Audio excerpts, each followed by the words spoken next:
program to print to different strings on two different lines। Lecture 13 के अंदर हमने सीखा कि वेरिएबल्स किस तरह डिफाइन करते हैं, वेरिएबल्स से हम स्ट्रिंग किस तरह डिफाइन करते हैं, कैरेक्टर किस तरह डिफाइन करते हैं, और अनसाइंड मतलब जिसकी वैल्यू ना हो, वैल्यू ही ना दें, बाद में जाके इनपुट लेके दें, तो इस तरह के वेरिएबल्स किस तरह डिफाइन करते हैं वो हमने लेक्चर 13 के अंदर सीखा। तो आज हम उसी लेक्चर को प्रैक्टिस करेंगे, मतलब कि लेक्चर 13 के अंदर हमने सीखा कि स्ट्रिंग किस तरह डिफाइन करते हैं। तो हम आज दो स्ट्रिंग डिफाइन करेंगे और एक को एक लाइन पे, दूसरे को दूसरी लाइन पे प्रिंट करेंगे। मतलब एक लाइन पे हेलो, दूसरी लाइन पे वर्ड, इस तरह प्रिंट करेंगे।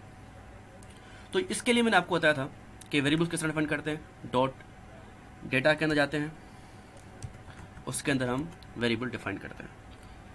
तो सबसे पहले वेरिएबल का नाम लिखते हैं, तो मैंने लिख दिया message1। नाम कोई भी हो, बस रिजर्व्ड कीवर्ड ना हो। उसके बाद डेटा साइज बताते हैं, मतलब इनिशियल डायरेक्टिव, साइज का डायरेक्टिव क्या होता है। तो डिपेंड करता है, मैं अभी यहाँ पे 8 बिट्स का दे रहा हूँ तो DB लिख दिया, आप 16 बिट्स का देंगे तो DW लिखेंगे। वो मैंने आपको सारे डायरेक्टिव्स बताए थे। उसके बाद स्ट्रिंग, अगर मैं हेलो लिखता हूँ तो पहला मैसेज हेलो है, स्ट्रिंग के एंड में डॉलर देते हैं, ये मैंने आपको बताया था। तो इस तरह दूसरा मैसेज2 DB वर्ड, उसके एंड में डॉलर। तो ये दो वेरिएबल्स डिफाइन कर दिए, मतलब दो स्ट्रिंग डिफाइन कर दिए डॉट डेटा के अंदर। अब इसको प्रिंट करना है तो किससे करेंगे, सर्विस रूटीन 9 की हेल्प से। किसके अंदर, डॉट कोड के अंदर जाएंगे। तो सबसे पहले तो हम इस डेटा के सेक्शन को, सेगमेंट को, डायरेक्टिव को यहाँ पे एक्सेस करेंगे। उसके लिए हम क्या करते हैं, मूव एक्स के पास भेजते हैं डेटा का एड्रेस, उसके बाद डेटा सेगमेंट के पास भेजते हैं AX, जो इसमें जो एड्रेस ये वाला है वो हमने भेज दिया डेटा सेगमेंट के पास। इससे एक हीप मेमोरी इनिशियलाइज हो जाती है, हम क्विकली वेरिएबल्स एक्सेस कर सकते हैं। ये सब मैंने आपको लेक्चर 13 के अंदर बताया हुआ है। अब पहले मैसेज को प्रिंट करना है तो हमने लिख दिया मूव DX के पास message1 भेज दिया। लेकिन मैंने आपको बताया था कि स्ट्रिंग के लिए हम लिखते हैं ऑफसेट, या आप इस तरह इसको लिख सकते हैं LEA, मतलब लोड इफेक्टिव एड्रेस DX करके message1 लिख सकते हैं। क्यों? क्योंकि ऑफसेट लगाने से इसका जो एड्रेस है वो इसके पास चला जाता है, और LEA लगाने से भी बात वही हो जाती है कि पहला वेरिएबल दूसरे वेरिएबल की एड्रेस को पॉइंट कर रहा होता है। तो दोनों एक्सेप्टेबल हैं, ये मैंने आपको दोनों लेक्चर 13 के अंदर बताए थे। तो मैंने पहला ये इस तरह लिख दिया। इसके बाद इसको प्रिंट कर सकता हूँ 9 की हेल्प से और एंटर कोड कर दूंगा। तो इससे क्या होगा कि पहला स्ट्रिंग प्रिंट हो जाएगा। लेकिन अभी हमें दूसरी लाइन पे आना है, मतलब कि देखें हेलो प्रिंट हो गया तो इसके बाद दूसरी लाइन पे आना है।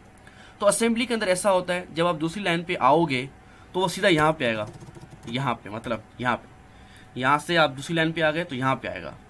अगर आपको इसके स्टार्ट में जाना है यहाँ पे, तो ये अलग चीज़ है। जब आप यहाँ पे आए, मतलब इस स्ट्रिंग से डायरेक्ट सीधा यहाँ पे न्यू लाइन पे आए, सीधा यहाँ पे, इसे कहते हैं न्यू लाइन फीड। और जब स्टार्ट में जाओगे इसे कहते हैं कैरेज रिटर्न।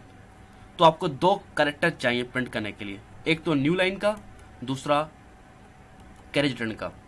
तो न्यू लाइन के लिए है 10, के लिए है 10 आस्की कोड, और कैरेज रिटर्न के लिए है 13, ये मैंने आपको पहले बताए हुए हैं। तो मतलब क्या करेंगे, हम एक मैसेज प्रिंट किया, उसके बाद ये दोनों कैरेक्टर प्रिंट करेंगे। कैसे, मूव DS के पास भेज दिया 10, इसको डायरेक्ट प्रिंट कर दिया, कैरेक्टर की हेल्प से 2, इंटरप्ट कॉल कर दिया 21H। इस तरह 13 को करेंगे और हम न्यू लाइन पे आ जाएंगे, फिर हम दूसरे स्ट्रिंग को प्रिंट कर देंगे। तो आज करके देखते हैं। डोस बॉक्स खोला, फिजिकल फोल्डर जो है हमारा जहाँ मैसम पड़ा हुआ है उसको यहाँ पे वर्चुअली माउंट करेंगे C टाइप के नाम से। तो लिखा माउंट C नाम और हमारा फिजिकल फोल्डर का पाथ। आ गए, C को खोल लिया, अब यहाँ पे आ गए। फाइल बनाने के लिए हम लिखते हैं एडिट लिखा, फाइल का नाम .sm, इसके बाद सेमीकोलन नहीं लगाते, एंटर किया तो यहाँ पे आ गए। प्रोग्राम बनाना है two different string, two different line print करने के लिए, जो मैंने आपको यहाँ पे समझाया। तो सबसे पहले तो हम लिखते हैं प्रोग्राम स्ट्रक्चर, जो मैंने अब तक आपको बताया, प्रोग्राम स्ट्रक्चर में आपकी कोई गलती ना हो। तो उसके लिए सबसे पहले लिखा डोजेक, जो कि हमारे सेगमेंट्स को अरेंज करेगा ताकि कोई गलती ना हो, डोज को संभाल ले। उसके बाद डॉट मॉडल स्मॉल, जो कि हमारे असेंबली प्रोग्राम का साइज़ बताता है कि हमारी प्रोग्राम का साइज़ स्मॉल है। स्मॉल से मतलब कि डेटा और कोड दोनों का मिला के मतलब अलग अलग साइज़ कितना होगा, less than equal to 64 KB। ये मैंने आपको पहले बताया हुआ है। उसके बाद डॉट स्टैक 100 क्यों लिखते हैं मैंने आपको पहले बताया हुआ था कि एक तो पार्ट है प्रोग्राम स्ट्रक्चर का और इससे एक स्टैक बन जाता है मैनेजमेंट। उसके बाद डॉट डेटा जिसके अंदर वेरिएबल डिफाइन करेंगे। उसके बाद डॉट कोड, इसके अंदर प्रोसीजर एंड करते हैं और प्रोग्राम एंड। अब हमारा प्रोग्राम स्ट्रक्चर बन गया। तो हम सबसे पहले डॉट डेटा के अंदर जाएंगे, उसके अंदर वेरिएबल डिफाइन करेंगे मैसेज 1, साइज db और हेलो डॉलर। उसके बाद message 2 db world dollar. Data के अंदर आएंगे, प्रोसीजर के अंदर डॉट कोड के अंदर आ गए, प्रोसीजर के अंदर आ गए और हम उसको एक्सेस करेंगे। तो उसके लिए मूव एक्स के पास भेज दिया हमने डेटा का एड्रेस, डेटा सेगमेंट के पास भेजेंगे एक्स। अब हम वेरिएबल्स को एक्सेस कर सकते हैं। तो सबसे पहले मैसेज को प्रिंट करेंगे, तो हमने लिख दिया मूव dx ऑफसेट मैसेज 1 और इसको प्रिंट कर दिया मूव h 9 इंटरप्ट 21h। इस तरह आप क्या करेंगे, अब दूसरी लाइन पे आएंगे। दूसरी लाइन पे आने के लिए दो चीज़ें, एक लाइन फीड, दूसरा कैरेज रिटर्न, दोनों को प्रिंट करेंगे। तो मूव dx के पास भेज दिया हमने 10, इसको प्रिंट करेंगे कैरेक्टर्स की हेल्प से, 2 इंटरप्ट कॉल कर दिया 21h। इस तरह मूव dx फिर दोबारा 13 भेजेंगे, मूव h के पास 2 भेजेंगे इंटरप्ट 21h। अब क्या होगा, हम दूसरी लाइन पे आ गए, एक मैसेज प्रिंट हुआ पहला वाला, फिर एक दूसरी लाइन पे आ गए, फिर कैरेज रिटर्न फर्स्ट पोजीशन पे आ गए, मतलब नई लाइन पे आ गए। अब हम दूसरा मैसेज प्रिंट करेंगे। तो उसके लिए मूव dx के पास ऑफसेट मैसेज 2, फिर इसको प्रिंट करने के लिए मूव h 9 और इंटरप्ट कॉल कर देंगे 21h। अब एंड में याद है मैंने आपको बताया था कि हमेशा एग्जिट होना होता है, तो रिटर्न टू डोस। तो उसके लिए हम मूव h के बाद 4cs भेजते हैं और इंटरप्ट कॉल कर देते हैं 21h।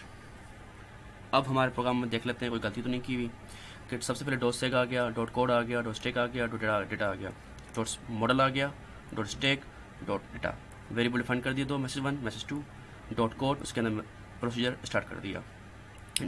2 लाइनें जो ज़रूरी हैं वेरिएबल एक्सेस करने के लिए वो मैंने आपको बताया हुआ है क्यों। एक्स के बाद डेटा भेज दिया, ds के बाद एक्स भेज दिया, पहला मैसेज प्रिंट कर दिया, ds के बाद ऑफसेट मैसेज 1 प्रिंट कर दिया, कैरेक्टर 10 प्रिंट कर दिया, कैरेक्टर 13 प्रिंट कर दिया, मैसेज 2 प्रिंट कर दिया। अब इसको चला के देखते हैं, कोई गलती होगी तो हम देख लेंगे। सेव किया, एग्जिट किया, तो मैसम फाइल डॉट एसएम सेमीकोलन, कोई एरर नहीं है।